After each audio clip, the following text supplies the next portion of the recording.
Hey grinders, today I'm just showing you the new feature that I just came out with. Kind of excited about it.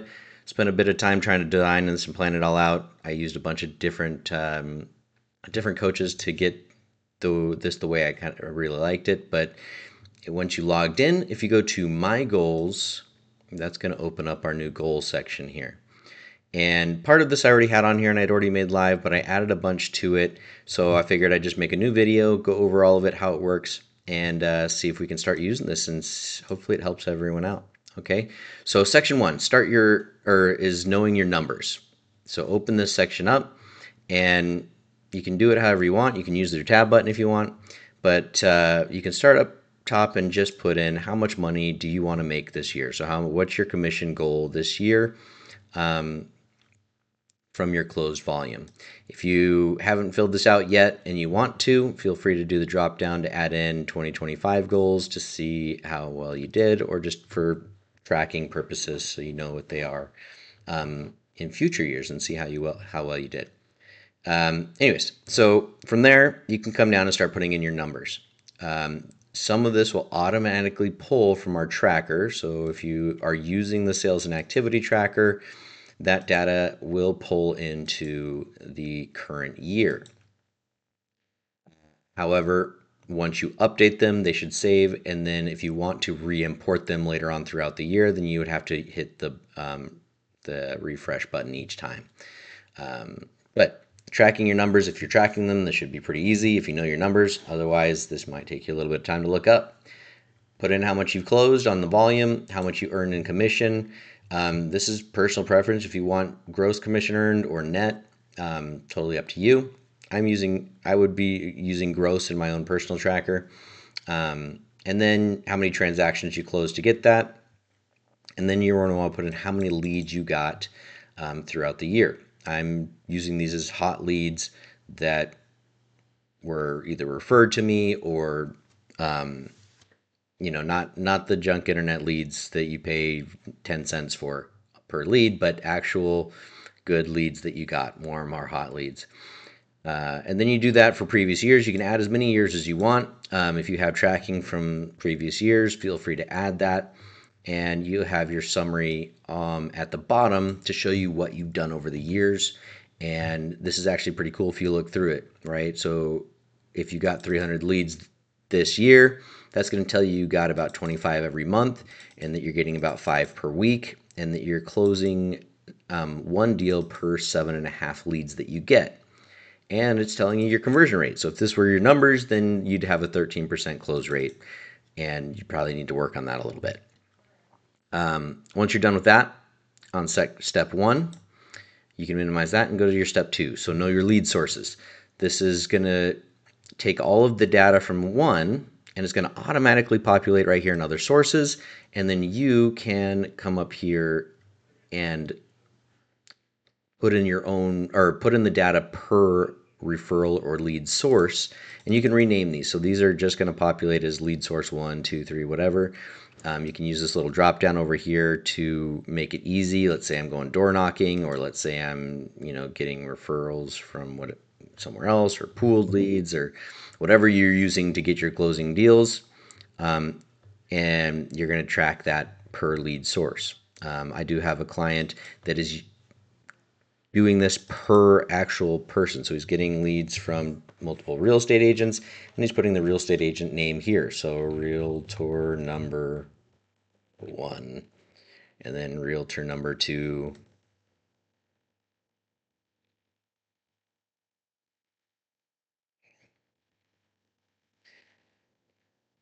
Right. And then he's putting a bunch of them, because you can add as many as you want. You just hit add lead source, and it's going to add another lead source.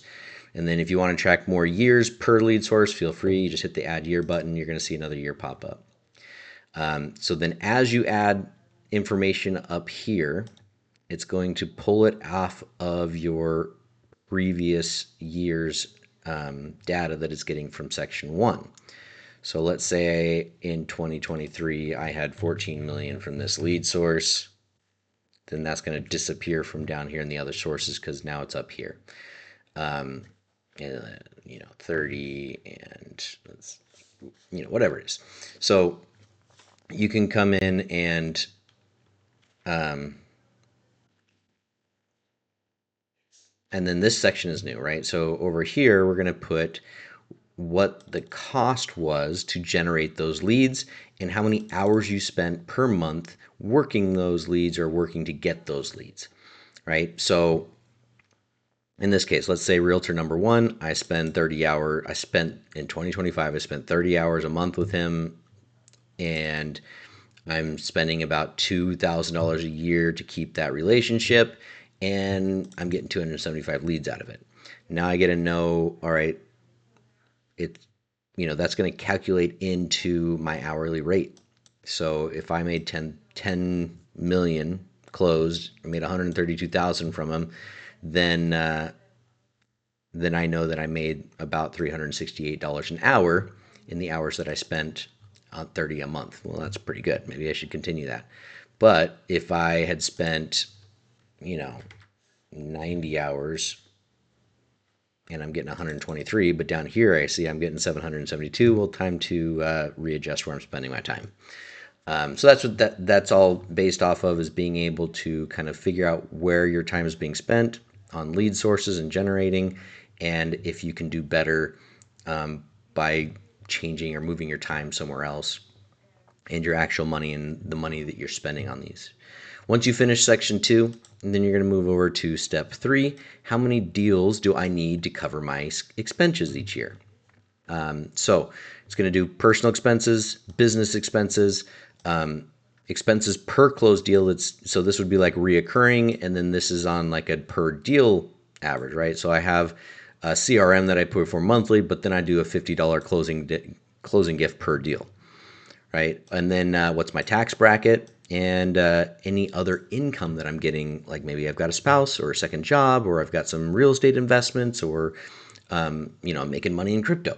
Whatever it is, you can put that down here as a monthly recurring income, and then that's going to get all combined and let you know I need, before tax income, $11,000 a month just to meet my monthly expenses. So I need $139,000 a year, which means I need at least 25 deals just to cover my expenses.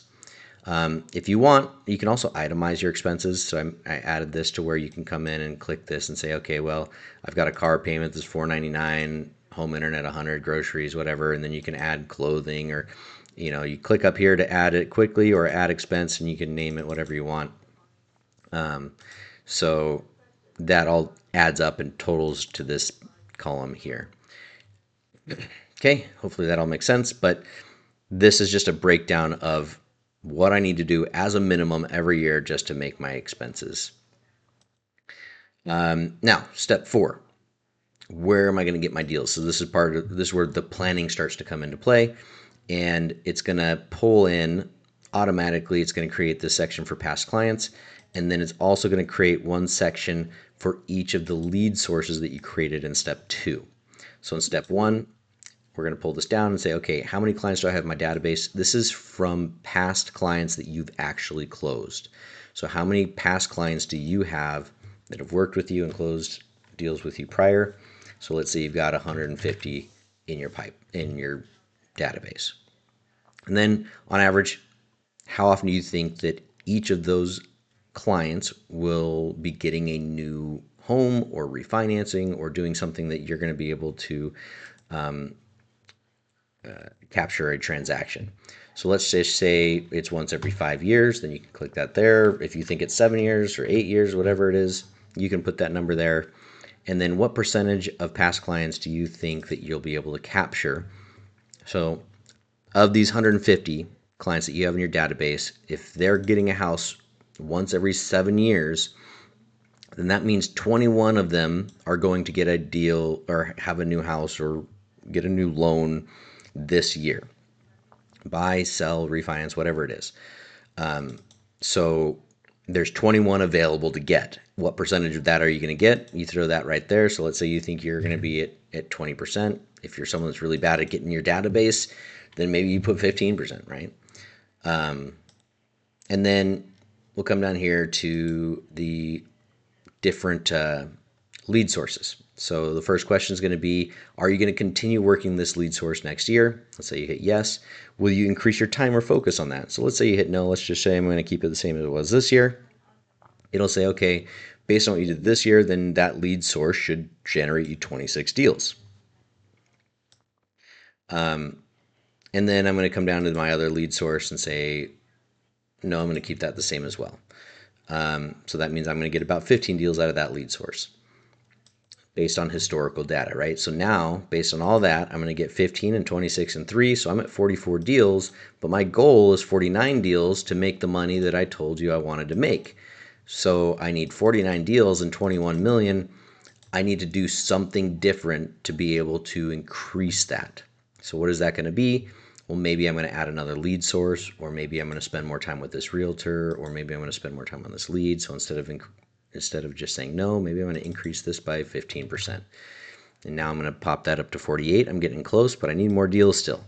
So let's say I'm going to hit my database harder, and instead of 15%, I think I'm going to be able to capture 25%. Now I'm at 50. I'm right at my goal, and I have a goal plan set. But let's say I come in here and I put all my numbers in, and I'm just going to throw 60% here just so that I can have a little extra, right? If my goal is above, or my plan is a way above what my goal is, then it's going to give me this little note to maybe I need to change my goal to add some extra. So that's how the goal setter works. Let me know if you guys have any feedback, any positive or negative feedback, whatever, doesn't matter. The goal summary progress here, we'll track it throughout the year. So throughout the year, if you come in here and update your what you've done, then this will keep track of where you're at and how close you are to hitting those goals and what you need to do this quarter or this month to be able to hit that goal that you've set. Anyways, hope that helps. Have a good day, and talk to you guys soon.